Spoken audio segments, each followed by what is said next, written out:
Hello everyone, ఈరోజు మనం పన్నీర్ దమ్ బిర్యానీ ఎలా చేయాలో చూసేసుకుందామా. ఒక కప్పులోకి paneer, capsicum, carrot, potato, chillies, పుదీనా, ఫ్రైడ్ ఆనియన్స్, దానికి కావాల్సిన ఉప్పు, కారం, పసుపు, పెరుగు తీసేసుకుంటాం. తీసుకున్న తర్వాత మసాలా వేసుకుని లాస్ట్లో ఒక చెక్క నిమ్మకాయ వేసుకొని నీట్గా కలిపేసుకుంటాం. ఇప్పుడు రైస్ బాయిల్ చేయడానికి ప్రిపరేషన్ స్టార్ట్ చేసుకుందాం. స్టవ్ మీద వేడి నీళ్ళు పెట్టి అందులో స్పైసెస్ వేసుకొని అందులో ఒక చెక్క నిమ్మకాయ, ginger garlic paste, mirchis, fried onions, పుదీనా వేసుకుని దాంట్లో కొంచెం masala వేసేసుకుంటాం.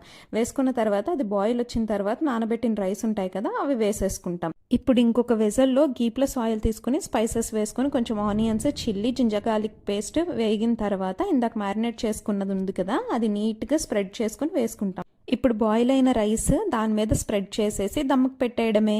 Tasty paneer dum biryani ready. Thanks for watching. Please do like, share, comment and subscribe. Bye bye.